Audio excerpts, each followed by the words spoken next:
Eh bien, yo YouTube, c'est Kaizy. On se retrouve aujourd'hui pour une toute nouvelle vidéo. Alors, aujourd'hui, l'équipe, comme tu le vois dans le titre, nous allons faire la commande mute, donc qui va permettre de mute un utilisateur avec tout simplement le système de Discord qui a été approfondi il y a quelques mois maintenant et que justement nous allons utiliser. Donc juste avant que la vidéo commence, n'hésite pas à liker, commenter, partager cette vidéo, n'hésite pas à t'abonner si ce n'est pas déjà fait et à activer les cloches de notification si cela n'est pas déjà fait. Bon, je suis désolé, j'ai été absent pendant quelques jours parce que bon, j'ai été malade. Donc là, bon, ça va un tout petit peu mieux et puis bon, voilà, je vous fais cette vidéo pour justement ne pas vous laisser dans le vide et tout ça. Donc bah c'est parti, nous allons pouvoir ouvrir notre projet qui s'appelle YouTube Tutoriel. Donc nous l'ouvrons avec Visual Studio Code. Donc je rappelle, notre ancienne commande était live. Et donc là, nous allons aller dans modération et nous allons créer la commande mute.js. Donc nous allons reprendre la structuration de ban que nous allons coller ici et nous allons faire les modifications qu'on aura besoin. Donc ici, on rename ban en mute, permet de rendre muet un utilisateur. Alors, ici, nous allons rajouter trois options. Donc, user, qui est l'option user. En deuxième position, le temps. Quel est le temps? Et donc là, ici, on met string. Ce nous, ça va être le temps. Et ici, la raison. Quelle est la raison? Ici, on va importer un nouveau module qui va nous être utile pour la conversion du temps, qui va être ms. Donc, const ms est égal à require ms. Donc, si jamais vous avez une erreur, vous pouvez faire npm i ms. Et donc là, nous allons pouvoir commencer. Ici, on va mettre mute member.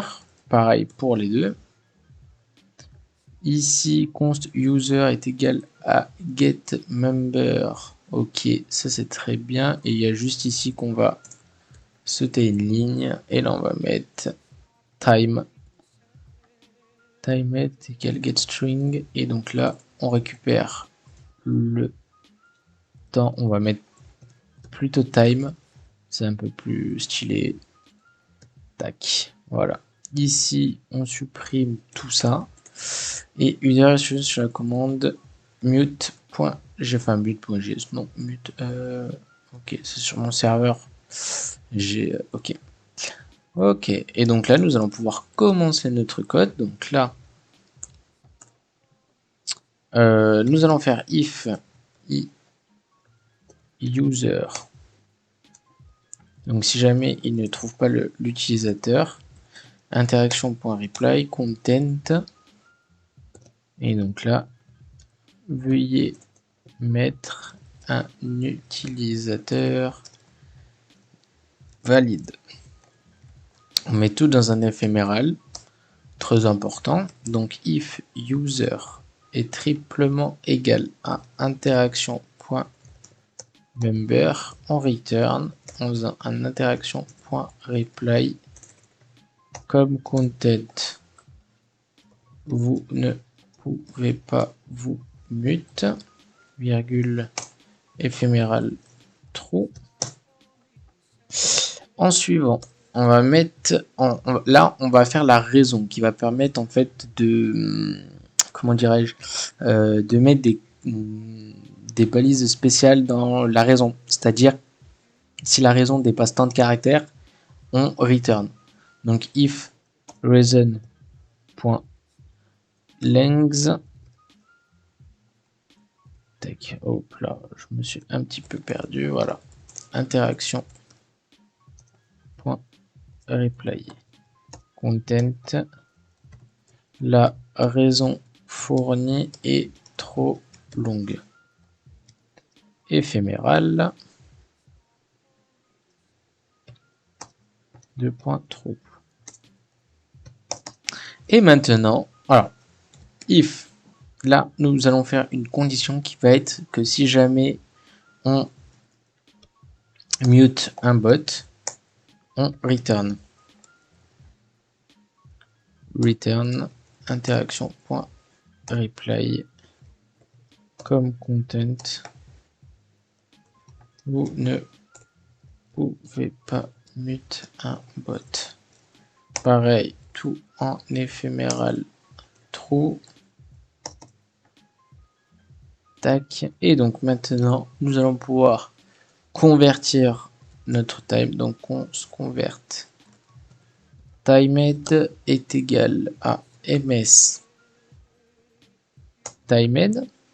Donc là, on crée une constante timed et on va récupérer le ms qu'on a déclaré ici et notre timed qu'on a déclaré ici.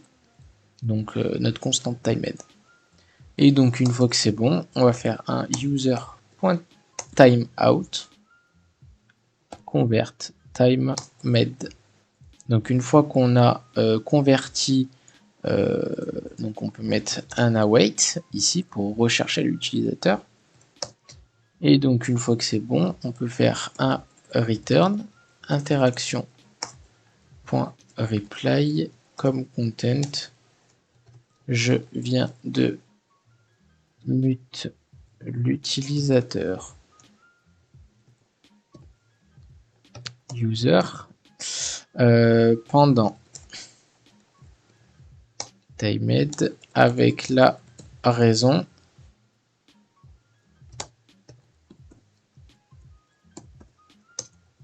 on va mettre tout ça en markdown comme ça, voilà.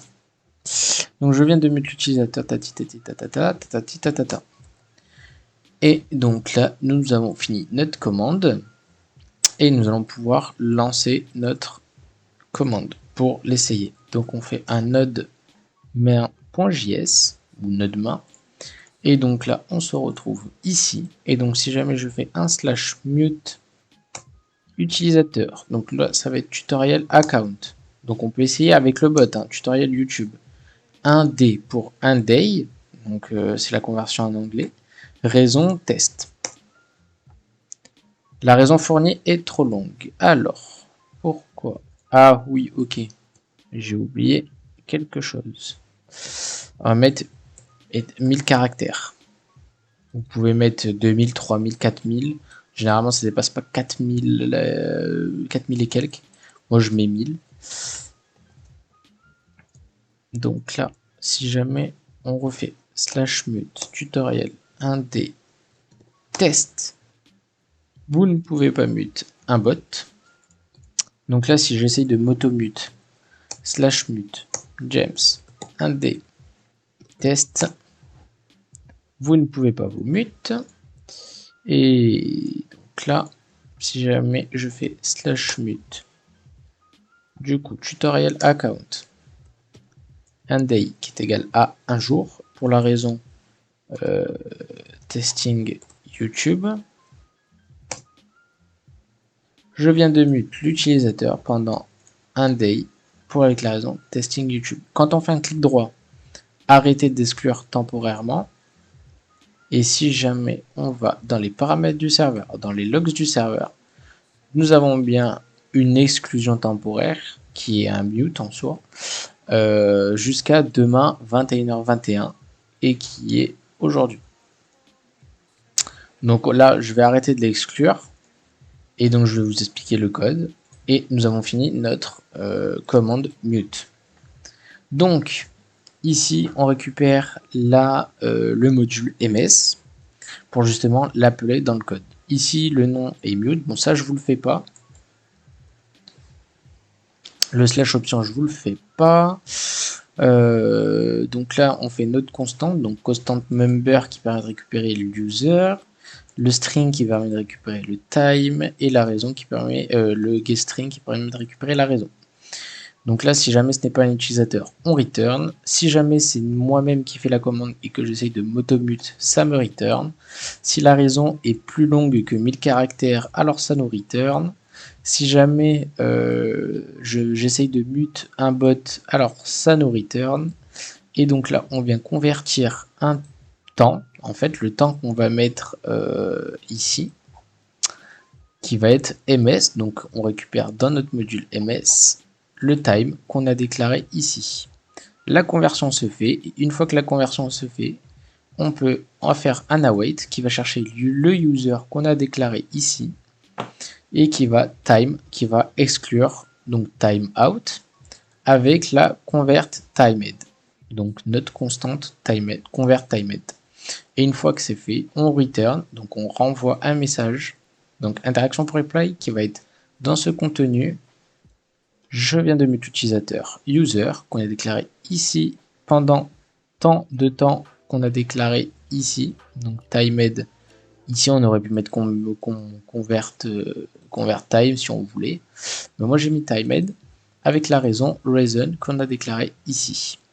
Et si jamais nous avons une erreur, donc on fait un try et un catch, et dans ce try catch nous mettons un console log qui permet de nous dire s'il y a une éventuelle erreur.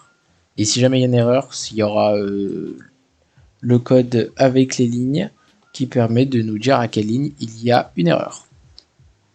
Donc voilà l'équipe pour cette vidéo mute. J'espère que cette vidéo vous aura plu. N'hésitez pas à liker, commenter et partager cette vidéo. C'était Casey. On se retrouve à la prochaine. Moi je vous fais des bisous. Ciao ciao.